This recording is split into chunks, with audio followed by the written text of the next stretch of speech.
Live from downtown Detroit, home of WDIV and Click on Detroit, Local 4 News at 6 starts now. A dangerous escape attempt during a traffic stop as a driver intentionally rams a police cruiser. Some homeowners along Lake St. Clair are gearing up for a fight over a potential sludge cleanup bill of 10 grand. And claims of sexual harassment are piling up against a state senator. Now it's starting to affect his daily plans. There are now 3 women claiming they've been sexually harassed by State Senator Pete Lucido of St. Clair Shores. Reporter Allison Donahue came forward about a week and a half ago, followed by State Senator Mallory McMorrow and now a Lansing lobbyist, Melissa Osborne. Local 4's Rod Maloney just spoke with the senator and is live tonight with what Lucido is and isn't saying tonight. Rod, good evening. Yeah, Karen, I just got off the phone with him a little while ago, and what he told me was he started out the new year by making it public that he wanted to run for governor, at least was contemplating that. And he said ever since then, that's how this all ended up starting. Now, they're not saying that on the other side, mind you. Now, one of the other things that happened is that the senator went to have a constituent meeting this morning, and that ended up getting blown up. He had to take it and move it from the facility he was going to go and move it down to the McDonald's down the street.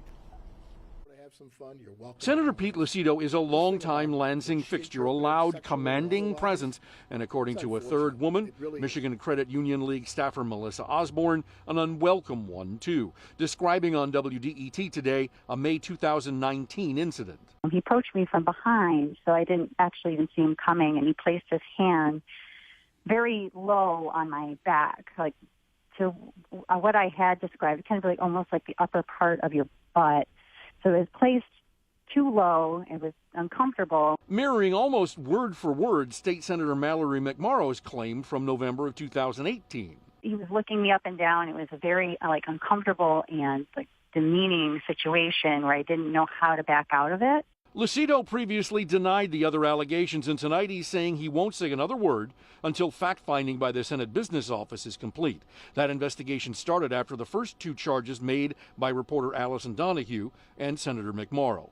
Tonight, while her case has gone public, Osborne has not officially filed any paperwork with the Senate Business Office, but she did say this is not a widespread problem. So it was really just the small handful of lawmakers that really kind of ruined it for everyone. Now, the senator says that he is anxious to give his side of the story, but he is an attorney. And he says you need to wait until all the facts are in before you go start talking about what those facts are. Back to you, Kimberly. Yeah. Well, Rod, can you tell us any more about that meeting that Lucido had to move? Yes, it was supposed to be at the Martha T. Berry Medical Facility in Mount Clemens this morning. And as it was explained to me, it was the manager of the facility, because apparently it's county-owned, that they decided they didn't want the senator in there. And so he packed up and moved down the street to a McDonald's with about a half a dozen, maybe more, constituents. And in fact, the senator posted it on his Facebook page today. Sure. All right, Rod, we appreciate you keeping us posted. Thanks. The General Motors Detroit Hamtramck assembly plant, also known as the Poletown plant, is getting a new life, and it's going to be electric. GM says it will invest more than $2 billion to refurbish the plant to start turning out electric vehicles in 2021. The plant will produce an electric pickup, followed by a self-driving shuttle vehicle. The plant will eventually employ about 2,000 people and underscore GM's commitment to its hometown and state. GM is just as committed to our home state, where we have more than 48,000 employees at 30 facilities. And we are committed to making sure Michigan remains at the epicenter of the global automotive industry as we continue our journey together to an electrified future. That plant is going to stop producing the Chevy Impala late next month. Retooling will take about 12 to 18 months. Meanwhile, the search for answers continues today along Detroit's riverfront, where a dock collapsed 9 weeks ago, spilling contaminated soil into the river. A team from the EPA spent the day running a variety of tests at the site where Detroit Bulk Storage was leasing land but operating without a permit. Local 4 defender Karen Drew was there. And Karen, any early results come in? Well, official test results come in 2 weeks, but I did talk with some experts on the scene today, and they tell me that the radiation levels at this time appear to be considered acceptable and not above what we are exposed to in our regular daily lives. Still, though, there are many more questions than answers. The question is simple. Is this site safe? Will the confirmed contaminated soils continue to spill into the river and ultimately affect the river and the public? That's the question this team from the EPA is trying to answer.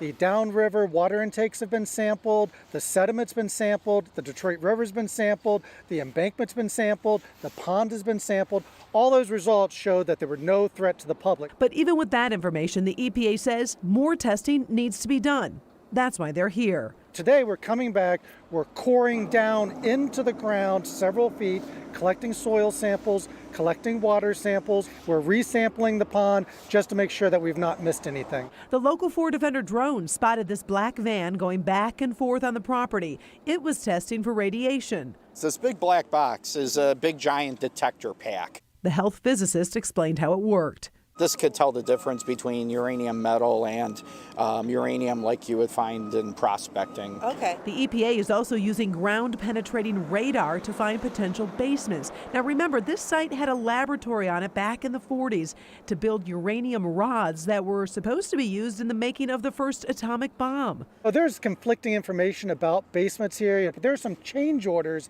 that talk about crushed concrete put into a basement. So, I don't know the answer. Right. There might is, but that's why we're looking. Now, probing for those basements is really an interesting part of these tests. So many still wonder exactly what was done with those old buildings on that site that housed the uranium. Were they demolished and taken away? Were they buried? Demolition records so far have not been found. So there's this big concern exactly about how this is connected to it's called the Manhattan Project. Mm-hmm. Oh, and by the way, our Click-On team did a really big overhaul in terms of what the Manhattan Project is, what they worked on, where they worked in Detroit. So definitely want to check that out. We've posted that on Click-On. On the features page, yeah. And I know Detroit Bulk Storage had a remediation plan that was due. What's the latest with that? They handed it in on Friday. I talked with Eagle late today. They said they still are sifting through it. It is very detailed, but they think they're going to have an answer on whether or not it is acceptable by tomorrow, and I'll let you know. We know you'll keep us posted. Thanks, Karen. And more news tonight. We have a sad update to report this evening. The teen at the center of a life support battle has passed away. 16-year-old Titus Cromer Jr. passed away Friday, just days after he was transferred to a new rehab facility. He'd been on life support at Beaumont since October and had been declared brain dead by doctors. Cromer's family sued the hospital to keep him on life support as they work to find another facility to care for him. Some fireworks today during day 6 of the impeachment trial against President Trump. A bombshell new report involves former National Security Advisor John Bolton and a manuscript of his upcoming book obtained by the New York Times. In it, Bolton claims President Trump told him he wanted to withhold military aid to Ukraine until it announced investigations against the Bidens. The Democrats using that to continue their call for the former National Security Advisor and others to testify. So he ought to come in, testify under oath. Senators should not wait until March 17 when the book comes out. I haven't seen a manuscript, but I can tell you nothing was ever said to John Bolton, but I have not seen a manuscript. Senators could vote by the end of the week on whether to allow witnesses and new documents, as the White House has so far refused to hand any over. Lester Holt and the NBC Nightly News team will have a full recap of today's proceedings and a look ahead to what's next coming up at 6:30.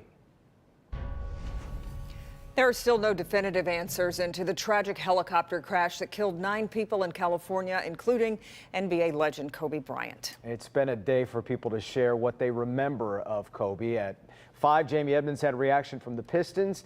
So let's get back out to LCA, where Jamie's standing by with what Michigan coach Juwan Howard had to say about his longtime opponent, Kobe Bryant. Jamie? Well, Jason, Juwan Howard is like a lot of us. He said he and his family have been very emotional since learning this news. It's a big loss to our family, and my wife was very emotional. It's been an emotional time for my family because he was a hero and an icon to us all.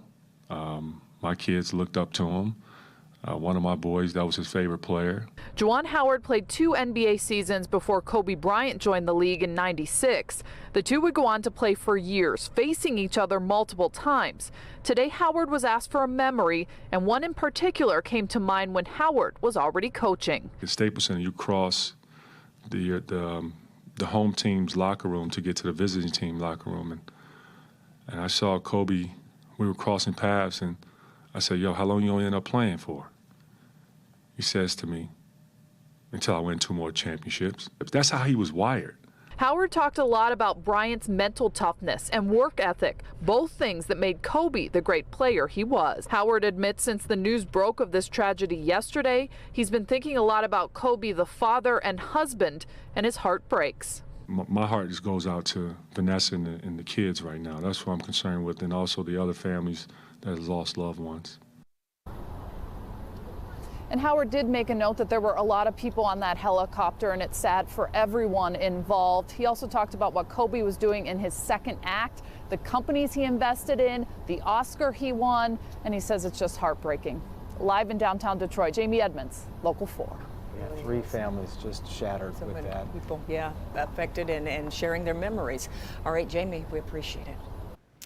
Well, here in Michigan, 3 potential cases of the coronavirus have come back negative, but another potential case is being investigated. The 3 patients from Washtenaw County and 1 from Macomb County had some upper respiratory troubles. Tests on specimens from those 3 came back negative. However, another person from Washtenaw County is being investigated. Test results for a specimen from that person has not come back yet. Caught on camera, a driver goes head-to-head with police in an attempt to get away. Take a look. This is the moment the driver intentionally strikes one of the police cars as he tried to elude them. It happened Friday night on Friendly Drive in Bloomfield Township. Officers were able to stop the suspect and take him into police custody. The involved officer was treated at the scene and is going to be all right. We're told the 58-year-old man admitted to be under the influence. In Utica, police need your help identifying 3 suspected store thieves. Take a good look here. Here's a look at them. Police say they stole an Amazon Fire tablet at a store in the area. If you recognize them or know where they might be this evening, you're urged to give police a call. A new poll reveals a very important belief Michigan voters have about the problem of fixing our roads. And here's Ben. I believe we will eventually see the sunshine, but today was not the day. Clouds are going to stick with us tomorrow.